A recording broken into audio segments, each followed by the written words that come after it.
خطے کی صورتحال کشیدہ ہوتی جا رہی ہے. اگر ایران امریکہ جنگ وہ اب دیگر ممالک تک پھیل چکی ہے اور ہم دیکھتے ہیں کہ مختلف گروپس اور مختلف ممالک بھی اس کے اندر اب شامل ہو چکے ہیں. اور اسی صورتحال کے دوران جب باب المندب کی صورتحال کرٹیکل ہوئی تو اب سعودی عرب نے ایک بحری ایک اتحاد بنایا ہے جس کے اندر پاکستان بھی شامل ہے، جس کا مقصد یہ ہے کہ باب المندب کو ایٹ لیسٹ سیکیور کیا جائے.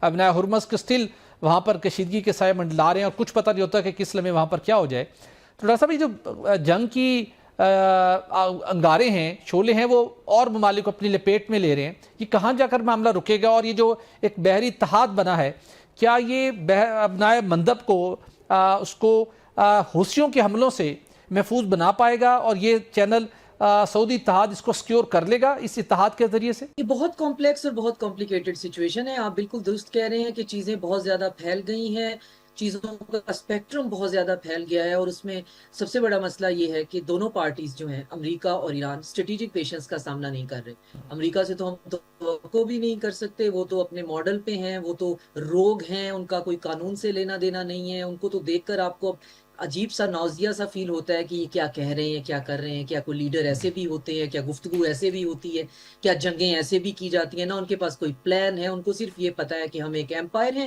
اور سب کو ہمارے سامنے جھکنا ہے اور دیکھنے ہیں.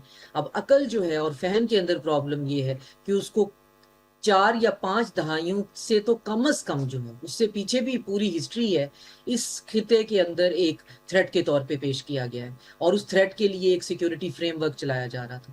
اب ایران جو ہے اس نے اپنی بہادری سے اپنی جو ہے وہ اپنے آپ کو کنسولیڈیٹ کیا ہے، تو ان کو چاہیے کہ اب اس ریجن کے ساتھ جو ہے وہ خود کو کنسولیڈیٹ کریں. اگر ان کی وجہ سے گلف کے کنٹریز اپنے جو ہے وہ اتحاد بنائیں گے تو ہم پھر سکوئر ون پہ کھڑے ہوں گے، کیونکہ ایران جو ہے وہ اس ریجن کے اندر انٹیگریٹ نہیں کرے گا. اگر وہ انٹیگریٹ نہیں کرے گا تو اس کی آئسولیشن جو ہے اس کو ہمیشہ ایک پرایا سٹیٹ بنائے رکھے گی، جس کا نہ ایرانیوں کو فائدہ ہے نہ ایران کو فائدہ ہے. تو ایران کو اس وقت سوچنے کی بات یہ ہے کہ سعودی عربیہ کو کیوں ضرورت پیش آ گئی باب المندب جو ہے وہ کھلوانے کی یا اس کے اوپر کوئی کنسورشیم بنوانے کی، اور یہ ڈسکشن ہوئی کیوں.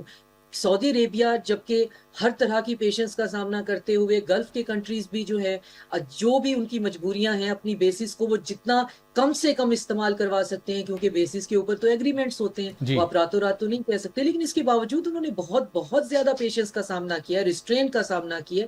تو آپ اگر عمان نے ایک جو ہے وہ فارمولا پیش کیا ہے جس کے اندر ایک کنسورشیم بن جائے اسٹیٹ آف ہرمز کے اوپر جس میں گلف کنٹریز بھی شامل ہوں، وہ ایران نے قبول نہیں کیا. اس نے کہا کہ ان باؤنڈ کے لیے تو ٹھیک ہے، آؤٹ باؤنڈ جو ہے وہ جتنا بھی جہاز ہوگا وہ ہمارے کنٹرول میں رہے گا. بالکل ٹھیک.